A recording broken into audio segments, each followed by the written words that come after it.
안녕하십니까, 이숙입니다.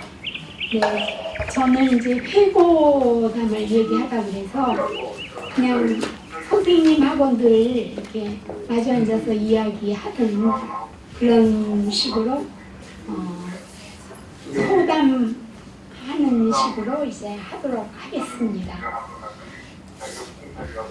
네, 방금 이성호 선생님이 새라는 시를 얘기하시면서 어머니의 혼령이 이제 새로 날아가는 거를 꿈에 보시고 새에 대한 시가 또 유난히 선생님 많아요. 근데 마침 제가 첫 번째 오늘 얘기하고자 하는 새가 제목이 새라는 시예요.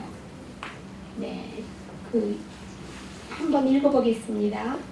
그래, 너 한 마리 새가 되어라. 하늘 날아가다 내 눈이 뜨이거든, 내 눈에 뜨이거든. 나려와 마른 가지에 잠시 쉬어서 가라. 천년 고목은 학같이 서 있으려니.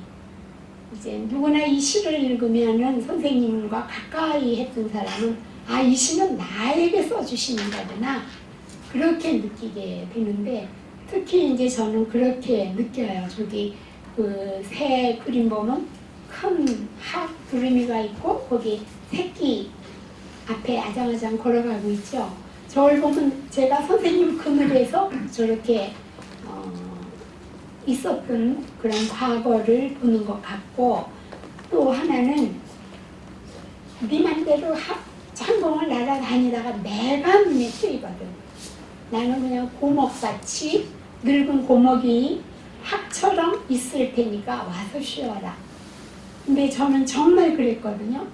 이제 뭐가 좀 울적하거나 심사가 틀리거나, 이제 중고등학교 선생할 때 좀 중고등학교 교감 선생님이 좀 옳지 않은 저가 아니라 뭐 다른 사람에게 옳지 않은 얘기를 한다든지 그러면 선생님은 이제 그때는 담임이라고 그랬는데 거기 살으셨고, 제가 고등학교 선생할 때 저는 제2한강 건너서 당산동에 살았거든요. 그럼 이제 가다가 선생님 댁에 들러서 아무 말도 안 하고 내가 왜 오늘 울적한지 그런 얘기 하나도 안 하고, 선생님만 보면 벌써 어린아이가 이제 엄마를 만나는 것처럼 기쁘기 때문에 이제 기쁜 얘기만 하고, 또 선생님도 이제 저를 보시면은 그렇게 아주 그냥 반가워하시고, 그래서 늘 재밌는 이야기를 선생님하고 많이 했기 때문에 저 새는 선생님이 나에게 써주신 거다, 그렇게 이제 간직하고 있고요. 또 하나는 이제 선생님 댁에서 나올 때는 그때 이제 신문에 여자 소녀를 택시에 태우고 가다 납치를 하고, 그래서 선생님이 제가 혼자 가는 걸 그렇게 싫어하셨어요. 그럼 선생님이 나오셔서 자동차 번호를 쓰시는 척 하시는지 하여튼 꼭 쓰셔요.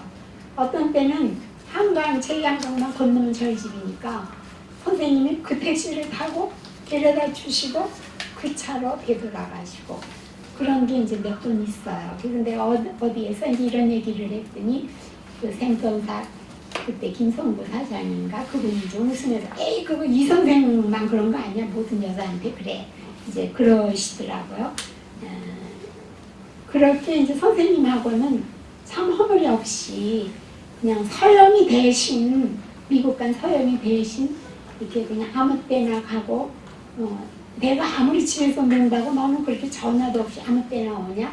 그럼 너무 반가워하시고, 왜 전화를 안 하고 가냐면 선생님 저 갈게요. 그런데 제가 좀 뭘 사거나 그러느라고 조금 늦게 가면은 창문을 내다보고 계시다가 늦었다고 막 역정을 내셔요. 그래서 기다리시지 않게 해드리려고 제가 주로 이제 그랬고요. 또 선생님이 저에게는 정몽주 어머니가 쓴 이 시를 생각나게 하는데, 까마귀 싸우는 골에 백로야 가지 마라. 성낸 까마귀 흰빛을 세울세라. 청강에 이껏 씻은 몸을 더럽힐까 하노라. 네, 제가 이제 정몽주 어머니는 슈퍼 백로가 있는 줄 모르는 것 같다. 까마귀가 물드는 게 백로가 물이 드는 게 아니라 까마귀가 백설기처럼 하얘진다. 선생님 근처에 있으면 아무리 험악한 사람도 순수해질 수밖에 없는 그런 분이셔서 저는 이제 선생님을 슈퍼 백로라고 그러고요. 이제 선생님은 수필가로 많이 알려지셨고 또 시인이시지만 선생님이 마음속에 즐겨하시는 거는 나는 시인이다. 근데 내 수필이 사람들에게 회자하니까 한 가지만 그냥 수필가 그러지 내가 시를 썼다는 얘기는 잘 안 한다. 늘 그러셔요. 제가 선생님 가까이 있었기 때문에 요거는 이제 제 시예요. 설의 마을 물같이. 요거는 선생님의 영향을 많이 받아서 저도 이제 시인이 돼서 선생님 흉내를 내면서 이제 시를 쓰고 있고요. 이건 제 거니까 읽지 않겠습니다. 네. 그리고 이제 그 다음에 나오는 시. 근데 바다라는 시를 보면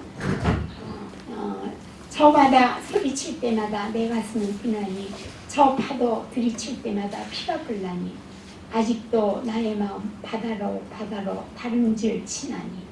네, 선생님이 늘 조용하시고 겸손하시기 때문에 선생님 피는 따뜻하기만 하고 고요하다고 생각할지 모르는데 정말 선생님은 시를 보면은 피가 끓는 시가 많아요. 그리고 선생님이 이제 아까 김재순 의장님 말씀이 나왔는데 네, 그 8.12로 거기 나오는 그 8.15에도 얼마나 혈관이 뚫리는지 피가 끓었는지 그런 얘기가 나오고요. 그 다음에 이제 제가 꼭 얘기해 드리고 싶은 건 붉은 악마. 이때 선생님이 너무 흥분하시고 좋아하셔서 정말 18세 청년 같으셨어요. 선생님이 특히 기뻐하셨던 거는 그 선수들 중에 그 용병이 없다는 거. 우리나라 사람들이 싸워서 최4강까지 갔다는 거. 그거를 그렇게 기뻐하셨고요. 또 그 밑에 있는 그림처럼요. 온 국민이 하나가 됐다는 거. 그거를 너무 좋아하셔서 우리가 4강에 들은 그 다음날 아침에 저런 레드라는 티셔츠를 입고 아까 나온 김재순 선생님 댁에 아침에 가신 거예요. 김재순 선생님이 너무 깜짝 놀라신 거예요. 너무 흥분하셔서 그거를 친한 친구하고 이야기하시고 싶으셔서 이제 그 선생님 댁에 가셨다고 그런 얘기를 하셨는데 선생님이 추모하는 날 김재순 선생님이 그 말씀을 하시더라고요. 네, 그 선생님과 이제 마티스를 제가 비교를 했는데 두 분의 생각이 고결하고 그려낸 그림이 단순하지만 생명이라는 시를 읽으면 그냥 머리에 계란 하나가 떠오르고 마티스의 그 마지막에 이제 눈이 보이지 않아서 종이 오리기를 했는데 블루 누드 둘 보면 다 단순하지만 저 속에는 생명력과 영원성과 아름다움과 환희와 그런 것들이 녹여 들어가 있다는 거. 그래서 블루 누드는 지중해를 하나의 그 블루 누드로 만들었고 선생님은 생명을 이 계란으로 하나 만들었고요. 그 생명이라는 시. 네. 요거는 이제 마티스가 생명면에 대한 환희, 기쁨, 네, 그런 거를 이제 노래했는데 선생님도 그렇게 이제 환희, 기쁨 이런 거를 좋아하셨고 그 이 순간 보면은 선생님이 음악을 들을 수 있고 또 쓰고 내키는 누가 써달라고 그래서 쓰는 게 아니라 내키는 글을 쓸 수 있고 제자나 친구들이 와서 웃을 수 있고 또 별을 쳐다볼 수 있고 이제 이래서 이 순간이 얼마나 허무도 어쩌지 못하는 순간이 선생님의 매 순간이었다고 저는 생각하고 선생님이 언제나 그러셔. 내가 이렇게 행복해도 되냐? 이렇게 행복해도 되냐? 늘 그 말씀을 하시거든요. 선생님은 그렇게 늘 행복한 가운데 사셨는데 아까 너라는 시를 언급을 하셨는데 네, 눈보라의 치매 나라와 눈 쌓이는 가지의 나래를 털고 그저 얼마 동안 앉아있다가 깃털 하나 안이 떨구고 아득한 눈 속으로 사라져 가는 너. 네, 선생님은 늘 생각은 드높게 삶은 단순하게 이게 선생님이 늘 소망하시던 건데 정말 이 너는 선생님의 자화상이라고 저는 보고 있는데 정말 깃털 하나 안 떨어뜨리고 우리 마음속에 그늘 하나 들이우지 않으시고 기쁨만 주시다 이제 가셨다는 거. 요게 이제 마지막 겁니다. 네. 선생님이 번역시가 한 권쯤 되는데 그 중에 1번 하이쿠를 번역한 이 시를 굉장히 좋아하셨어요. 이 백조도 선생님의 자화상 같은 그런 시라고 저는 생각해서 소개해드리려고 그래요. 백조는 어이 슬프지 않으리 하늘의 푸르름 바다의 푸르름에도 물 안이 들고 떠 있느니. 선생님 세속에 물들지 않고 영역에 물들지 않고 오직 선생님 다음만을 지키시다 가셨어요. 네, 선생님을 회고하다 보니 문득 선생님은 백조 같은 분이라는 생각이 듭니다. 너무 아름다워서 슬픈 백조의 투명하게 아름다운 슬픔이 사무치기 때문인 듯합니다. 선생님은 나의 삶과 학문의 여정에서 언제나 밝고 맑은 길잡이가 되어주셨습니다. 네, 선생님 보고 싶습니다. 네, 감사합니다.